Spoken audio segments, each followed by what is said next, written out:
Hello everyone, welcome back to the question series for BTech second year.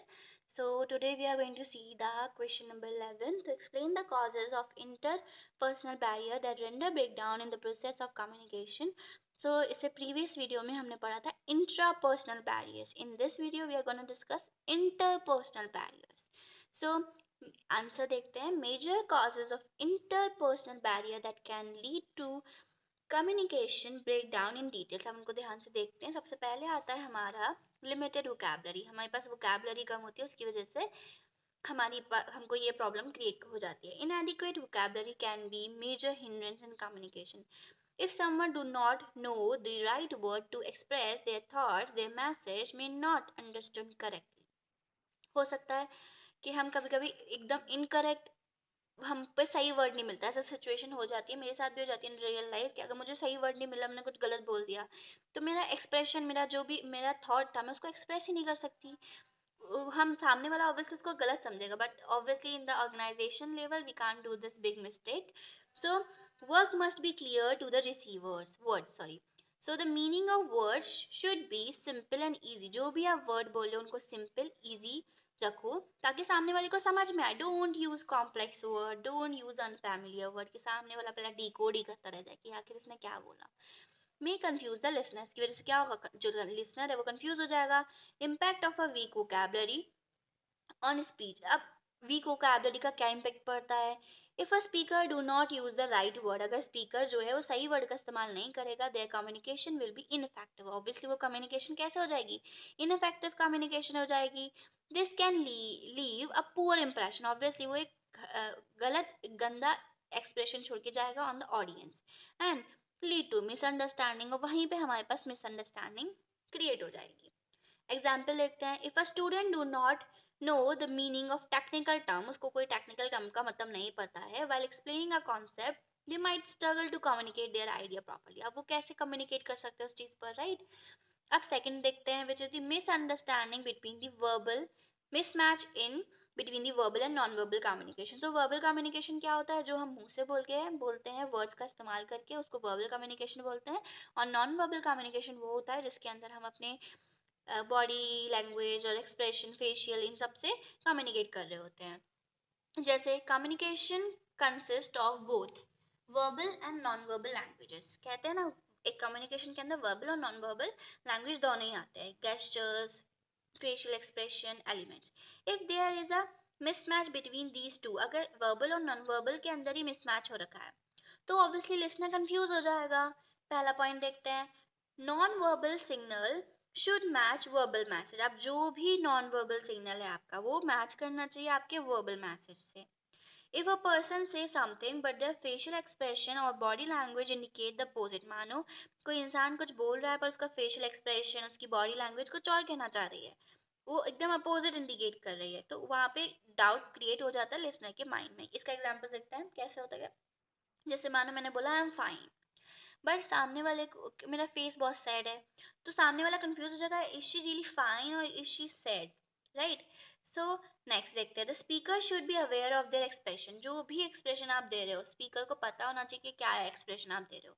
A communicator should ensure there उनके उनका क्या gestures है, उनकी क्या टोन ऑफ वॉइस है, क्या बॉडी लैंग्वेज है, क्योंकि ये सब भी बोल रही होते हैं, right, what they are saying. Listener get puzzled by inconsistent communication. Listener क्या होता है, बहुत बार पजल्ड हो जाता है, कंफ्यूज हो जाता है अपने इनकंसिस्टेंट कम्युनिकेशन की वजह से। If verbal and non verbal communication are not align, मानो वर्बल कम्युनिकेशन और नॉन वर्बल कम्युनिकेशन अलाइन नहीं है, तो क्या होगा, लिसनर ट्रस्ट ही नहीं कर पाएगा सामने वाले पे, आखिर ये बोलना क्या चाह रहा था, राइट? इसका एग्जाम्पल देखते हैं। अगर मैनेजर ने बोला, if manager says I appreciate your work but the speaker speaks in a harsh tone, पर उसकी टोन एकदम हार्श है, एम्प्लॉय बिलीव ही नहीं करेगा कि ये कॉम्प्लीमेंट है। उसको लगेगा यार मैंने कुछ गलती कर दी क्या, मेरे को इतना तेजी चिल्लाया डाटा, मुझे तो नहीं समझ में आया क्या प्रॉब्लम हुआ। अब आता है सिलेक्टिव लिसनिंग और कम्युनिकेशन सिलेक्टिवली। सो सिलेक्टिव लिसनिंग मतलब होता है कि हम आप खाली खाली उसी चीज पे अटेंशन पे करें जो हमारे काम का है, बाकी पार्ट को हम इग्नोर कर देते हैं। People often listen only to what they find useful. People खाली यूजफुल यूजफुल चीजें सुन लेते हैं, बाकी सबको इग्नोर कर देते हैं। The receiver might ignore important detail, इसकी वजह से क्या होगा, रिसीवर बहुत ज़्यादा इंपॉर्टेंट डिटेल्स को मिस कर जाता है ना, और उनको लगता है कि वो रेलेवेंट ही नहीं है. This result in misinterpretation. If a person listens selectively, they may miss the actual meaning of the message. अगर वो selectively सुन रहा है तो क्या होगा, जो उसका actual meaning था वो ignore कर देगा. The sender is not at fault. ये गलती sender की नहीं है. In such situation, the problem lies with the receiver, not the speaker.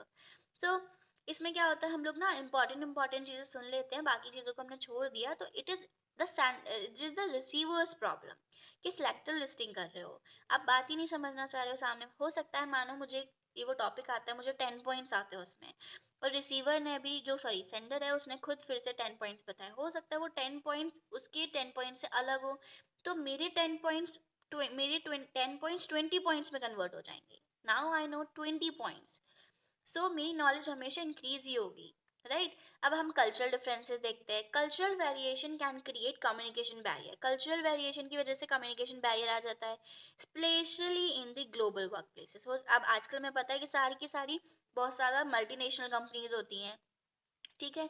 So different culture have different way of expression ideas, यानी कि कोई भी आइडिया को एक्सप्रेस करने का हर कल्चर में खुद का तरीका होता है. What is considered polite in one culture may be rude in another. हो सकता है जो मेरे कल्चर में polite हो, सामने वाले कल्चर में rude हो, right? Language differences can cause miscommunication. और obviously तो बहुत बड़ा problem है. Like अगर मानो मेरे को बोला है कि चाइना में कम्युनिकेट करना है मुझको, मुझे इंग्लिश हिंदी आती है, वहाँ पे चाइनीज मुझे नहीं आती है. So for me it will be very difficult to interpret my message to the another person, right? So language difference की वजह से बहुत बड़ी प्रॉब्लम हो गई. If people do not speak the same language fluently, it may lead to the misunderstanding. Okay, this point is clear. So next देखते हैं, business must be cultural aware.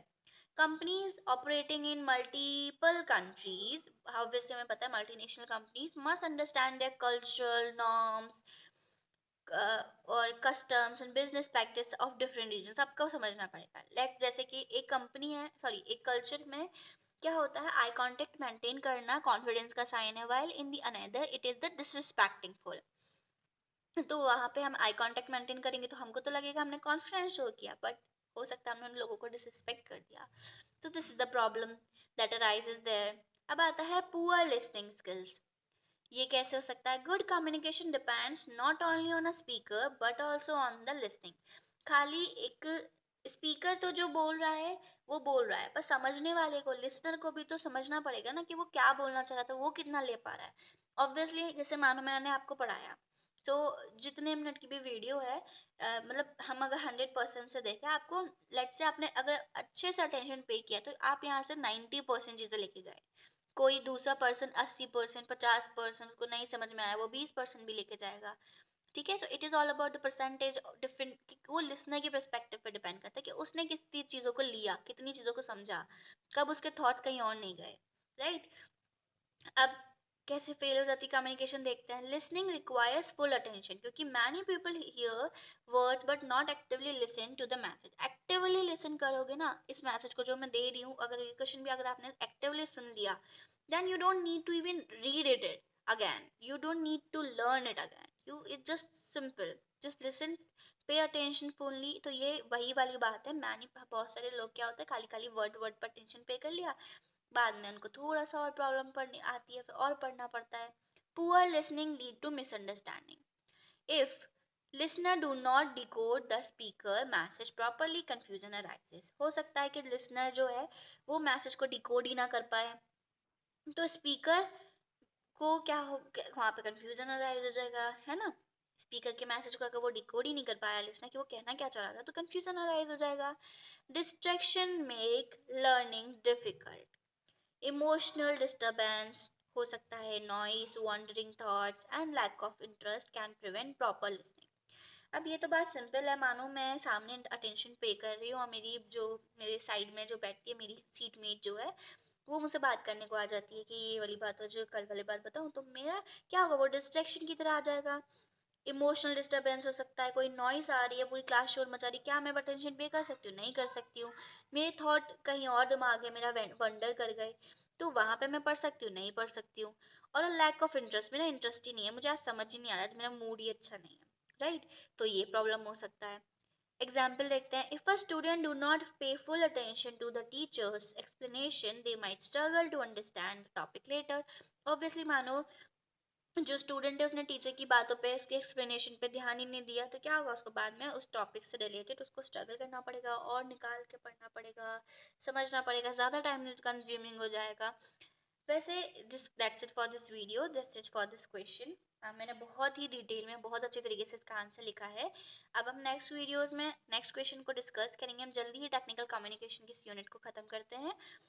और मैं बोलूँगी आप मेरे साथ रोज के रोज पढ़ते जाइए, रोज के रोज 2-2 वीडियो 3-3 वीडियोस खत्म कीजिए। बहुत छोटी छोटी वीडियोस ही मैं बना रही हूँ। एंड बस एक एक क्वेश्चन अगर रोज भी पढ़ते जाएंगे तो होता जाएगा, एंड इनको नोट करते जाइए। It will be really really really helpful, क्योंकि ये नोट्स मैंने बहुत रिसर्च करके बहुत प्रॉपरली बहुत अच्छी तरीके से बनाया है। They will be really helpful for you. Till then keep learning, keep watching. अगर कोई फीडबैक हो मेरे लिए देन लेट मी नो।